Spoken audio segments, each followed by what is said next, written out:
dream destinations, exceptional cruises, polar adventures. Welcome to Beyond the Horizon, the podcast that takes you where the journey truly begins, a production of Area Voyages.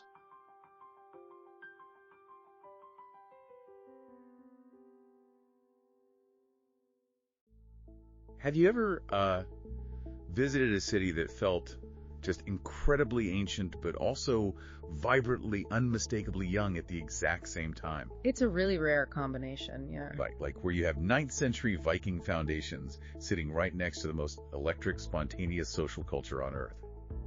So today, we are doing a deep dive into decoding Dublin, Ireland.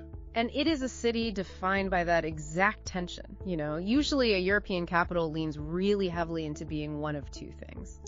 Well, it's either a living museum where everything feels kind of preserved under glass, or it's entirely modern and they've essentially paved right over their own past. Dublin just refuses to choose. And that refusal to choose is exactly why we're diving into it today. We're using this incredibly detailed 2026 travel dossier by Yvonne Jr. Blanchette from AREI Voyages as our roadmap. But, you know, our mission here isn't just to rattle off a list of tourist traps. Right. Nobody wants just another itinerary. Exactly. We want to uncover the actual soul of the city. We want to shortcut you to being a true Dublin insider. And if you really look at the sociology and the history in our source material, you see this one central theme coming up over and over. Dublin is this extraordinary contradiction. How so? Well, it's intensely literary, right? It's produced some of the greatest minds in Western literature, but it's also fundamentally irreverent. It carries this huge, heavy weight of history, but at the exact same time, the culture prioritizes genuine communal fun above almost everything else. Which actually brings us to a concept we absolutely have to define before we go any further, because it honestly seems like the engine running the whole city. It's spelled C-R-A-I-C, but it's pronounced craic. The craic, yeah. There's really no precise English equivalent for this. Which is usually a pretty good sign you're dealing with something deep in a culture's DNA. Right, exactly. I mean, at a surface level, it kind of translates to fun or news or gossip. Like if someone asks, what's the craic? They're basically asking what's going on or how are you? Right, but it's more than just a greeting. The guide describes it almost like a social currency. Oh, absolutely. It's the organizing principle of daily life in Ireland. It's not just something that happens to occur when people get together. It is the actual goal of getting together. I love that. Yeah, the craic encompasses, you know, good conversation, sharp wit, laughter, and just the pure pleasure of other people's company. If Dubliners say an evening had great craic, they mean it achieved a level of genuine, deeply human connection. But, you know, to understand how a culture gets to a place where they prioritize human connection so fiercely, you kind of have to look at what they've survived. You really do. You can't separate the light from the dark here. So we have this heavy, almost oppressive historical trauma woven into the fabric of Dublin. Let's talk about the layers of time we're dealing with here. The timeline is just staggering. I mean, you have 9th century Viking settlements serving as the literal foundations of the city. Wow. And then you layer on the massive medieval cathedrals like Christ Church and St. Patrick's. Wow. On top of that, you have the sprawling 18th century Georgian squares built during the British ascendancy. Right. And then finally, you have the massive contemporary boom city that grew out of the economic transformations of the 1990s and 2000s. All of this history is just stacked right on top of itself. But there's one specific place, one physical location that serves as the emotional core for all that history. Yes, there is. It's in a working class neighborhood southwest of the city center called the Liberties and Kilmainham. It's actually right near where the Guinness Brewery has been operating since 1759. We're talking about Kilmainham Gaol. Kilmainham Gaol is, without question, the most emotionally powerful historical site in all of Ireland. Really? Oh, yeah. It was built in 1796 and finally closed its doors in 1924. And to understand why it matters so much, we have to look at its function. Throughout the 19th century, it was basically the holding pen for political prisoners and leaders of various rebellions against British rule. But the moment that fundamentally changes the psychology of the entire island, that happens in 1916. The Easter Rising. And I really want to dig into the mechanics of this, because this isn't just a date in a textbook, you know. It's a psychological pivot point. It absolutely is. So, in 1916, a group of Irish Republicans launched an armed insurrection in Dublin to end British rule, and militarily, it was a complete disaster. Right. The British Army crushed it pretty quickly, didn't they? Within a week, Much of central Dublin was completely destroyed by artillery fire. And from what I understand, the general public in Dublin was furious with the rebels at first, right? Mm-hmm. Because they just saw their city reduced to rubble for a cause that seemed, well, doomed to fail. Exactly. The rebels were not widely popular when they surrendered. They were spat on as they were marched away. But then the British authorities made a calculation that would completely backfire. What did they do? They took 14 of the rebellion's leaders to Kilmainham Gaol. Over the course of several days in May 1916, they marched them into the stonebreakers' yard at the prison, blindfolded them, and executed them by firing squad. Oh, wow. So that's the moment. That's the exact moment the psychology of the nation flips. Yes. The slow, drawn-out nature of the executions, the realization that these were, poets, teachers, and idealists being shot in a cold stone yard, it caused an absolute revulsion in the Irish public. The public sentiment just swung violently. Violently. From anger at the rebels to absolute solidarity with them. Those executions in that yard are what transformed a failed military insurrection into the founding mythology of the modern Irish state. It makes me think of like the Alamo in Texas or the Bastille in France. You have this physical confined space where a brutal military defeat basically births a massive, unstoppable ideological victory. That is a perfect analogy. The physical stones of that courtyard absorbed the trauma and turned it into identity. They did. The building itself is a secular shrine now, and because it is a site of such immense national reverence, it operates under very strict rules. Which brings up a really crucial practical point for anyone planning to go there. You cannot just wander up to the gates of Kilmainham Gaol on a Tuesday afternoon and expect to buy a ticket. Absolutely not. It is one of the few places in Ireland where arriving without a pre-booked ticket means you simply do not get in. They turn you away. They will. It operates by guided tour only, and that's precisely to maintain the respect and context the site demands. Those tours sell out days, sometimes weeks in advance, especially during the summer. Booking the moment you know your travel dates is non-negotiable. So we have this intense historical weight, this trauma born in places like Kilmainham. It really begs the question, how does a culture process that kind of weight on a daily basis? Well, they don't do it in isolation, they do it collectively. Right. Which brings us right back to the concept of the craic, and specifically the actual role of the Irish pub. The pub is the social institution where modern Irish history is debated, it's celebrated, and it's lived out every single day. But to find the real thing, we have to clear up a massive misconception. Wait, let me guess. Temple Bar. Because, if you look at any postcard or any Instagram feed, Temple Bar is presented as the absolute epicenter of Dublin pub culture. Oh, everywhere you look. Right. The cobblestones, the red pub fronts, the live music spilling out into the streets. Isn't that the authentic experience? You would certainly think so based on the marketing. Temple Bar is a cultural quarter on the south bank of the River Liffey, and yes, it's highly photogenic. But if you want to understand authentic Dublin, Temple Bar is an illusion. An illusion. It is essentially the city's effort to package its own character for visitors. Ah, it's performative. Exactly. It's putting on a show. The pubs there are extremely tourist dense. The prices for a pint are notably inflated, and the crowds on a weekend can be completely overwhelming. But there's live music, right? You will hear live music, sure, but it's often a cover band playing Galway Girl for the 10th time that day to a room full of visitors. It is not where the actual community, news, and sport converge. Okay, so if Temple Bar is the packaged version, how do you find the real thing? How do you actually tap into the craic? You go where the locals go. Yeah. You literally just step a few streets away from the tourist zones. Any specific recommendations from the dossier? Oh, definitely. You look for places like Mulligan's on Poolbeg Street. Okay. It has this incredible, unpretentious literary history. You go to the Stag's Head tucked away on Dame Court with its beautiful Victorian mahogany interior. Sounds amazing. Or you stand outside Kehoe's on South Ann Street. And if you want the absolute finest, most organic, traditional Irish music in the city, you head slightly north of the river to the Cobblestone in the Smithfield neighborhood. And there's a really fascinating insight about when to go to these places. The instinct is always to hit the pubs on a Friday or Saturday night. Right, that's what most people do. But if you want the real experience, you actually want to go midweek. The magic of the midweek is probably one of the best kept secrets. If you walk into the Cobblestone on a quiet Tuesday or Wednesday evening, that is when the regulars are sitting at the bar. Oh, I see. That's when the musicians are playing for each other in the corner. They're not performing for a crowd, they're just sharing tunes. The atmosphere, the bantering conversation, that deeply human connection, you simply cannot manufacture that. So a Tuesday night in a local pub is infinitely more authentic than a Saturday night in Temple Bar. Without a doubt. And what I love is that there are actual rules of engagement for participating in this. It's a social institution, so it has a social contract. It really does.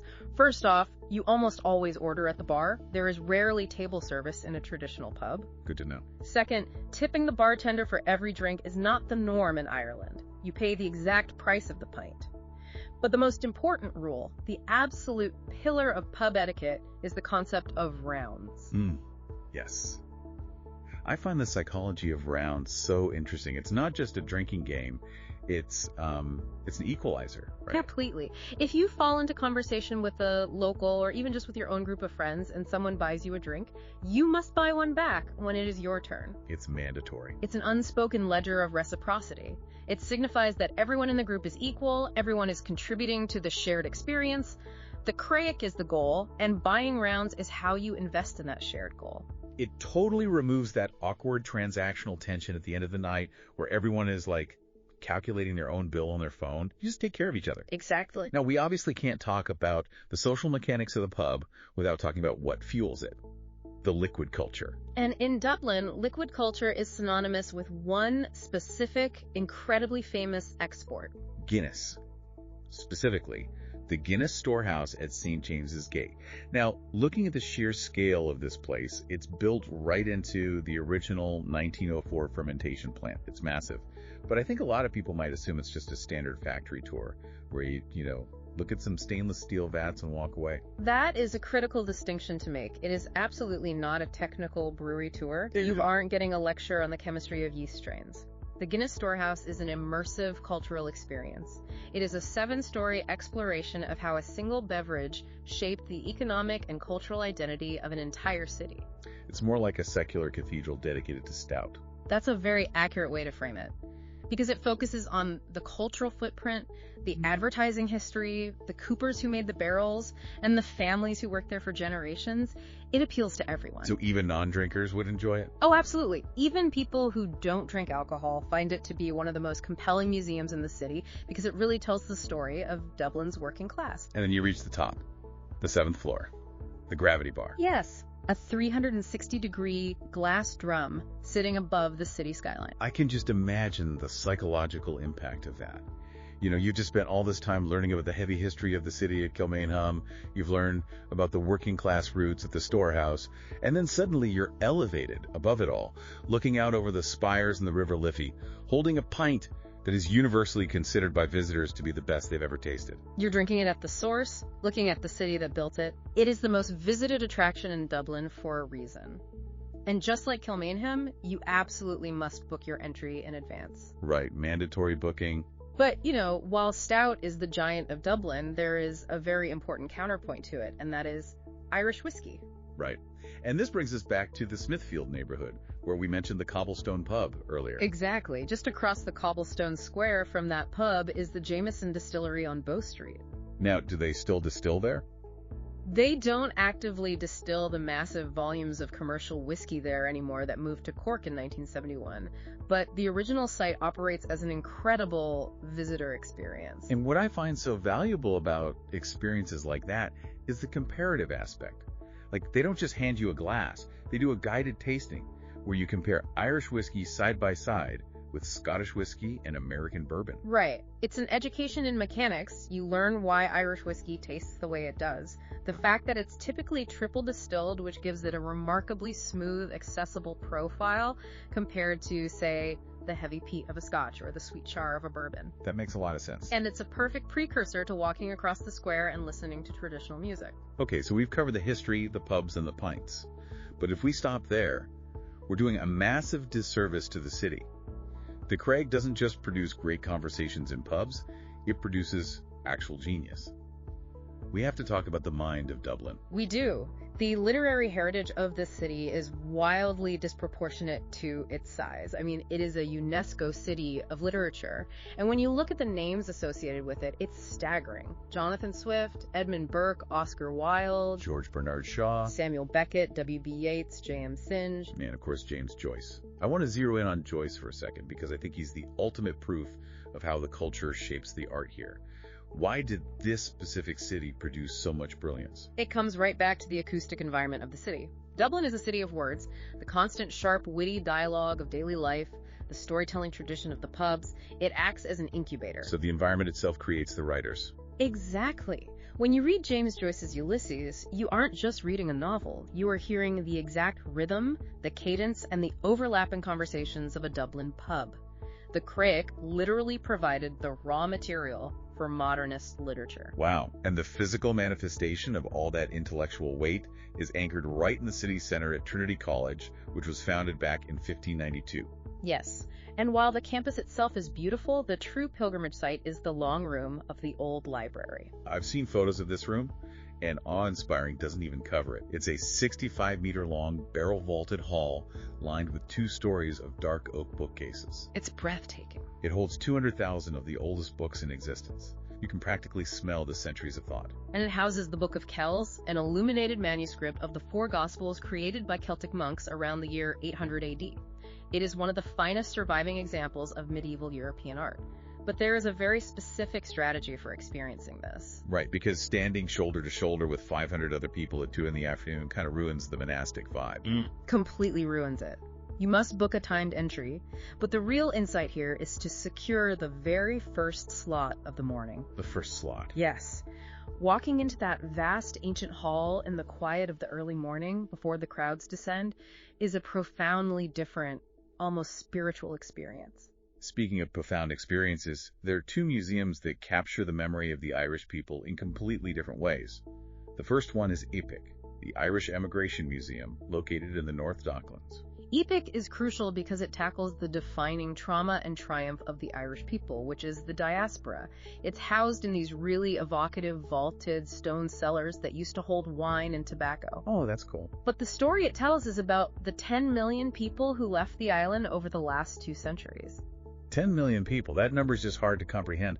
How do you even begin to understand a culture that has exported that much of its population? You understand it by seeing the global footprint they left behind. APIC is incredibly interactive, and it shows how Irish immigrants influenced global politics, science, and the arts. You simply cannot understand the modern Irish identity without understanding the profound scar and the enduring legacy of that mass immigration. Right. And then, for a completely different kind of memory, you have the National Museum of Ireland, which incredibly is totally free to enter. It is an astounding value. It's split into 2 main locations. At Kildare Street, you have the Archaeology Collection. This is where you find the physical artifacts of survival and artistry. Like what? Things like the Ardagh chalice, the Tara brooch, and a collection of prehistoric Bronze Age gold that is considered among the finest in Europe. And over at the Collins Barracks location, you can actually see the Viking Age artifacts. You can look at the physical items left behind by the people who laid those 9th century foundations we talked about at the very beginning. So you really get the complete narrative arc there. The ancient artifacts, the literary soaring of the mind, the trauma of emigration, and the heavy foundational birth of the Republic at Kilmainham. But all of that is looking backward. How do you actually live in this city in the present day? Let's move into the daily rhythms.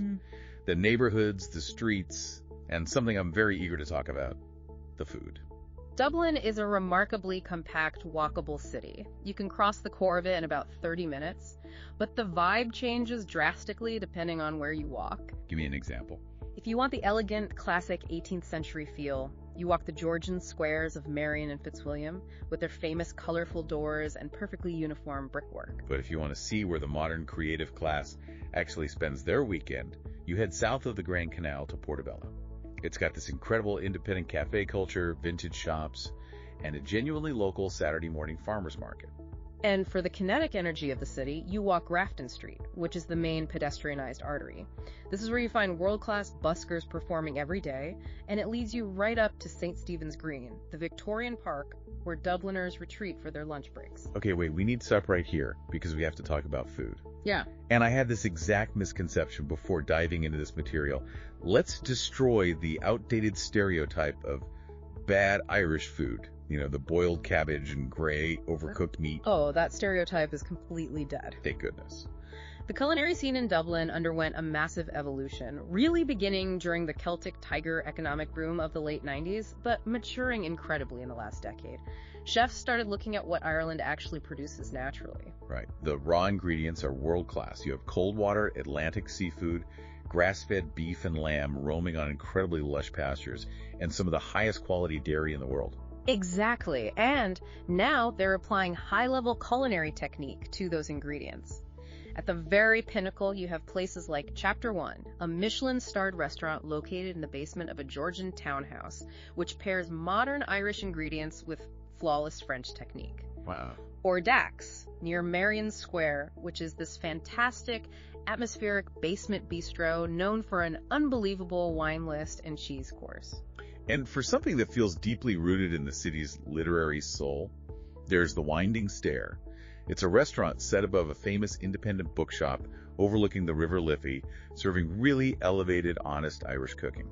But it's important to note the culinary revolution didn't erase the working class food history, it just elevated it. Take Leo Burdock's near Christchurch Cathedral. Oh yeah, the fish and chips place. They have been serving fish and chips continuously since 1913. The ultimate Dublin street food. You grab a massive portion of cod and chips wrapped in paper, and you go sit by the canal to eat it. And we cannot discuss the culinary rhythm of Ireland without discussing the agricultural showcase that is the morning meal, the full Irish breakfast. Ah, the fry. It is universally acknowledged as the most effective hangover cure in existence, which, given the pub culture, is a pretty necessary civic resource. It really is. And it's a hearty, specific plate of food.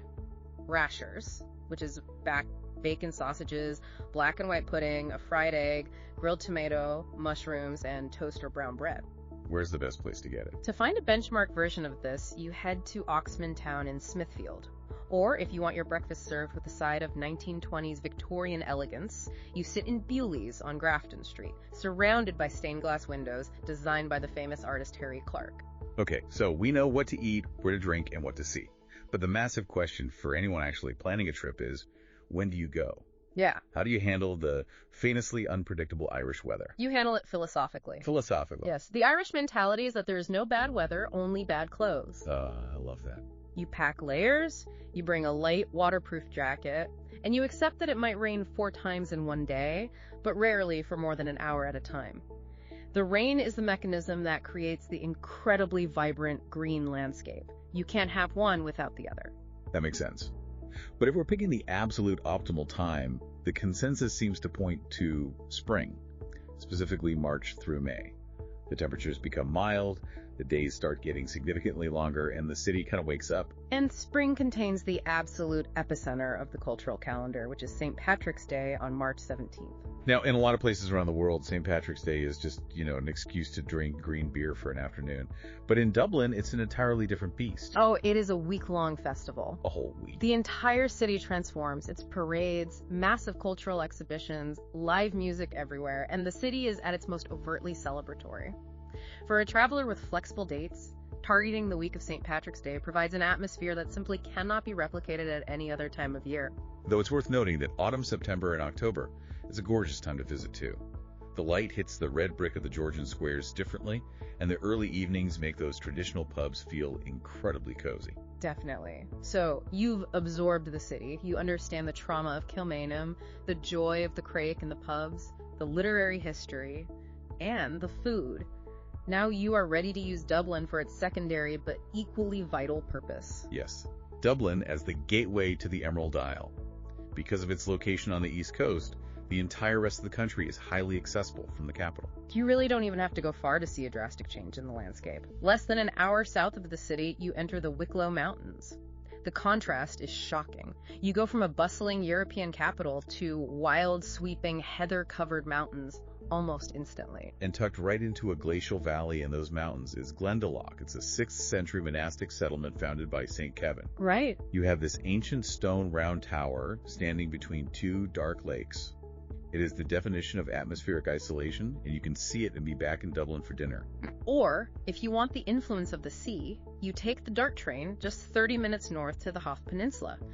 You can walk the cliff paths right above the crashing Irish Sea, watch the seals in the harbor, and eat seafood caught that exact morning. But here is the ultimate insight for understanding the geography of Ireland.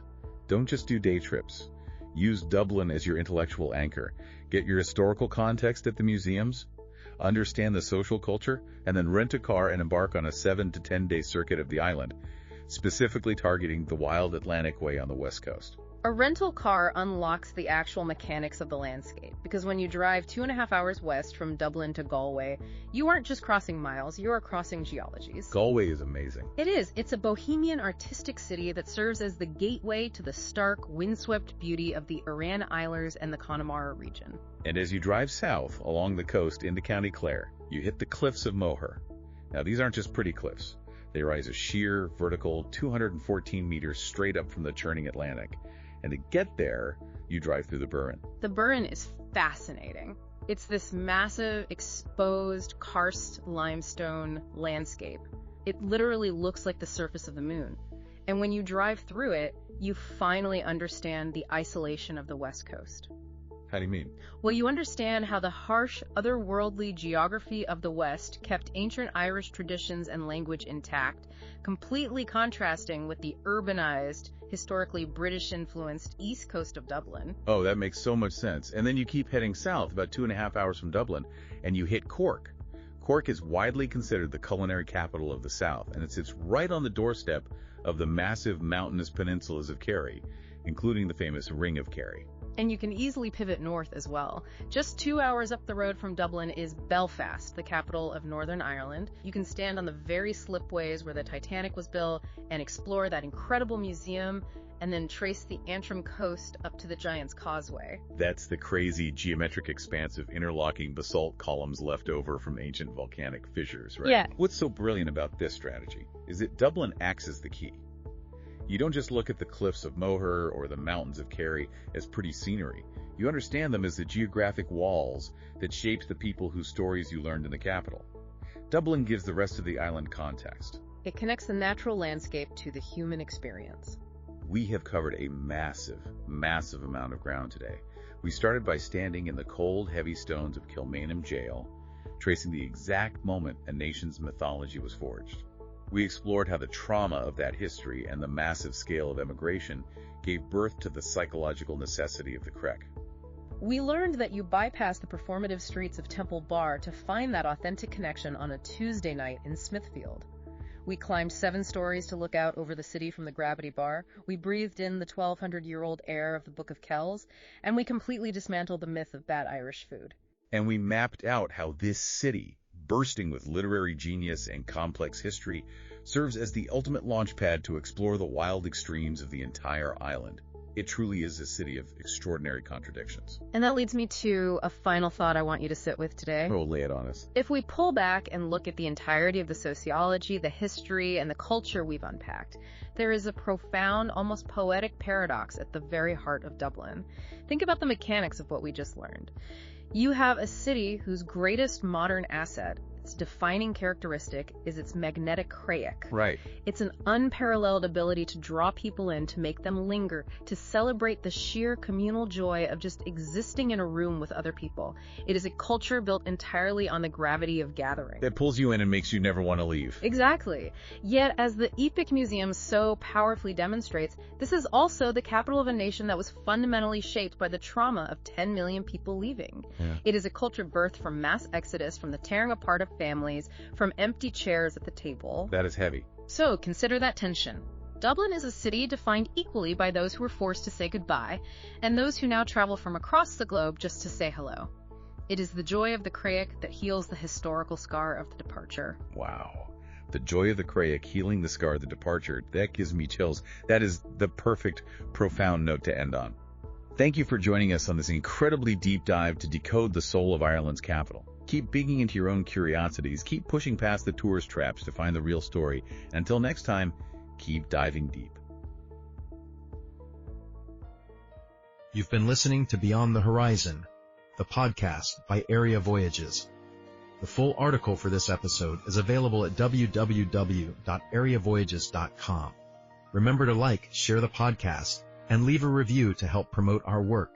Subscribe to the channel so you don't miss anything. Until next time, safe travels.